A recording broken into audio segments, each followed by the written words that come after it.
Hello. So we're getting into probabilities. Probability is the likelihood of something happening.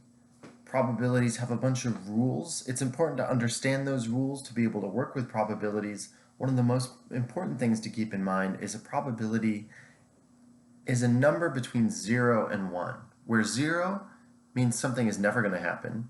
1 means something is always going to happen. So most probabilities occur within that space. So a probability of 0.5, let's say I've got this standard quarter and I flip it, what's the probability it's going to land on heads? Well, we know something about coins. As long as they're fair, as long as they're not weighted, the probability it'll land on heads is 0.5. It landed on tails. Let's see what happens when I do it again. Now, is it more or less likely to land on heads this time? Landed on tails again. Ooh, what about a third time? Landed on heads that time. Now, was it due to land on heads? It did tails and then tails. Was it more likely to land on heads the third time to even things out? No. Each flip of a coin is an independent event. An independent event means that what happens with one doesn't affect the other one at all. The coin doesn't remember, doesn't care what it landed on last time. So each flip of the coin is 50% chance of landing on heads. It was tails that time. So you could have 6 tails in a row. What is the next one likely to be? Well, it's a 50-50 chance again, right? Each flip is 50-50 with a coin. It doesn't matter what happened in the past. These are independent events.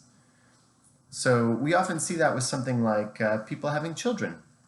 You have 2 girls. Are you due to have a boy next? Roughly speaking, it's a 50-50 odd of having boy or girl when you have a baby. So you're not due to have a boy just because you've had 2 girls. Each one is an independent event that's about a 50-50 chance. Now, what about if I flip something like this? This is a shell. What is the probability that it lands open side up? Don't know? I don't know either, actually. So this is something where we don't have a clear theoretical probability. With a coin, we know that it's as likely to land on one side as the other. There are 2 possible outcomes, so the chance that it'll be one of those outcomes is 1 over 2, 1/2, 0.5. With a shell, if I flip it, I don't know how likely it is to land open side up or open side down. So the way we would try to figure that out, we would use what are called empirical probabilities. We don't have a theoretical probability. Let's say it could land open side up, open side down. Maybe it could land and kind of be on an edge. I actually don't know. So let's flip it a few times and we'll find out. Landed open side down. Landed open side down. Landed open side down. Landed open side up. Hey. So if we do that 100 times or 1,000 times or 1,000,000 times, then we'll find that there is a probability that we get closer and closer to. If we do a bunch of independent events of something like flipping a shell, we'll find that based on what we've done, a very small sample, it was 3/4 of the time it landed open side down, right? And 1/4 of the time it landed open side up. It never landed perched on some edge. So those empirical probabilities, that's how we will figure out how likely something like flipping a shell is to land a certain way.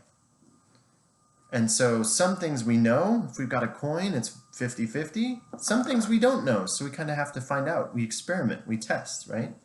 It's the sort of thing I do with my kids right now when they're stuck at home with me. I have them flip a coin or flip a shell 100 times and record what happens and see what they learn. So I'll let you know what they find out when they flip that shell 100 times or maybe 1,000 times, depending on how bored they get. I'll talk to you guys again soon.